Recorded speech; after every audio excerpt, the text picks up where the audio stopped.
Hi everyone, I hope everybody's doing well. So good to see everybody. Wish I could see you in person, but that doesn't work that way so much anymore. I hope everyone is happy and healthy, and the MBDSA is hoping to bring some smiles to some people's faces during these next few days leading up to Christmas by reading some stories. So I hope you enjoy this one. You have to give me a little bit of leeway here. This is a collection of books. So I'm only reading one story, a collection of stories, sorry, and I'm only reading one story out of it. So give me some patience here while I try and work through reading this and trying to hold it up and show you all the great pictures. Do you guys, everybody remember Wreck-It Ralph? Well, this one's about Wreck-It Ralph and a Christmas. So this is Wreck the Halls. All right, let's try this, okay?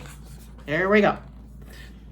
Penelope von Schweetz, president of Sugar Rush, lay down in a drift of powdered sugar.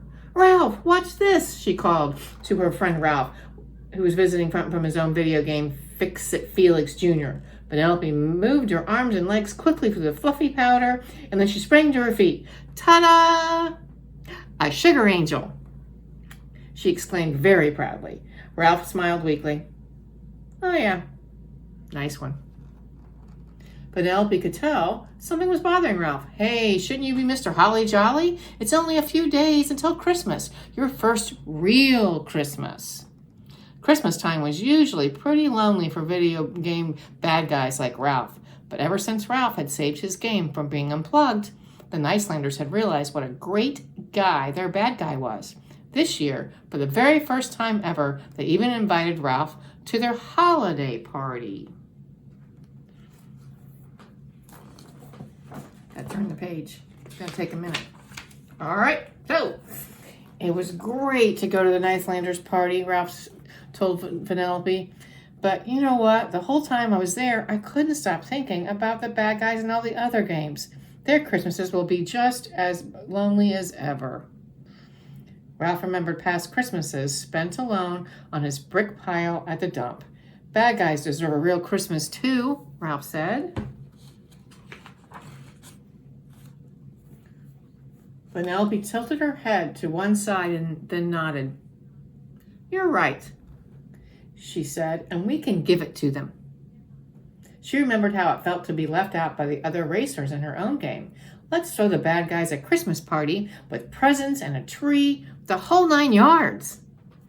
Ralph's face lit up. "That's a perfect idea," he cried. He hopped up in excitement, then landed with a boom. The ground shook and towering sugar drift toppled over, burying Penelope. "Oops, sorry," said Ralph, digging her out. Ralph called a special meeting at the Badanon support group. "Every year we bad guys get stuck on the outside of Christmas, looking in. Well, this year, everything is going to be different." Ralph told them all about how wonderful Christmas could be with decorations, presents, songs, and parties. Everyone got really excited. Ralph's Christmas sounded like so much fun. "I want everyone to meet here in the support group room on Christmas Eve," Ralph said, and get ready for the merriest Christmas ever." Then Ralph and Penelope got busy making a special gift for each bad guy. They planned something for everyone, including a new fireproof cape for Satine, 8 cozy mittens for Cyclopatus, that's hard to say, Cycloptopus, I think. I don't know, something like that. And a jar of extra sticky taffy for Zombie, who was always looking for something to help reattach his arms. "And now for the tree," Penelope declared. "It isn't just Christmas. It just isn't Christmas without candy-covered tree." They found a perfect lollipop tree in Lolly Sticks Forest and cut it down. Then they strung it with popcorn garlands and hung candy canes from its branches. A glistening rock candy star twinkled on top. "Not bad," Penelope said, stepping back to admire it. Ralph agreed. Didn't exactly look like the Nicelanders' Christmas tree, but he knew the bad guys would love it. Do the tree. It's hard to see. There you go. There you go. Let's go. The presents were ready. The tree was ready. But with just one day left until Christmas, Ralph was worried about something.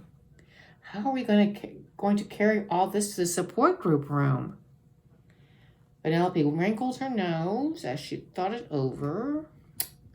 Then her eyes widened. The same way Santa does, she replied, in a sleigh. Penelope dragged Ralph across Sugar Rush to the Cart Bakery. There, they could use all the sugar, frosting, and candy they needed to create the perfect Christmas cart. Has anyone ever made a sleigh here before? Ralph asked. I doubt it, Penelope said as she fiddled with the controls. But there's a first time for everything. They're trying to make a cart. See, it's kind of... There you go. Some candy canes for, like, rails. There you go. Gears turned, belts rolled, mixers mixed, and frosting squirted. Within minutes, a gleaming vehicle slid out of the finisher and came to rest at Ralph's feet. One rocket-powered candy sleigh ready to go, Penelope declared. On Christmas Eve, the two friends met up to bring Christmas to the bad guys. Penelope came dressed up and ready to play elf. See, she's looking like an elf. Do you see that?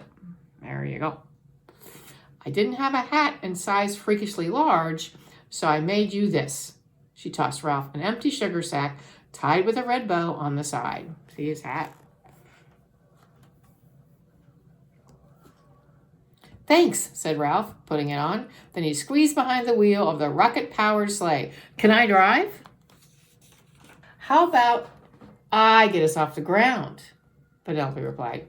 She shooed Ralph into the passenger seat. You can turn on the rockets once we get going. Penelope revved the engines and they were off. Soon they were flying smoothly toward the game exit. Okay, let's get this thing moving, Ralph called, and reaching out for the left and right rocket switches. He flipped them both. With his powerful grip, snapped one of the tiny rocket switches like a toothpick. Only one rocket turned on, and the sleigh spun out of control. Penelope tried to regain the control of the runaway sleigh. First they zoomed left, then they zoomed right. But no matter what Penelope did, it was no use. The rocket spiraled lower and lower until, goop, came to a lurching stop in the middle of Great Caramel Lake. Ralph and Penelope managed to swim to shore, but the sleigh and all the presents were ruined. Ralph watched sadly as everything they had worked on sank beneath the Caramel Lake. Oh no, he moaned. Look at that. See it? It's all sinking into that Caramel Lake. What's going to happen next? Empty-handed and covered in caramel, Ralph and Penelope made their way to the support group. Ralph hesitated outside the door. What are we going to tell the guys? I've wrecked their Christmas. For once, Penelope didn't have a snappy comeback. She knew the crash had been an accident, but she was still sad they wouldn't be able to have a Christmas party. Time to face the music, big guy, she said, shaking her head. But when they opened the door, the friends' jaws dropped. The room was completely decked out, and the party was well underway. The bad guys greeted him with a big cheer. Where did you get all this? Ralph asked.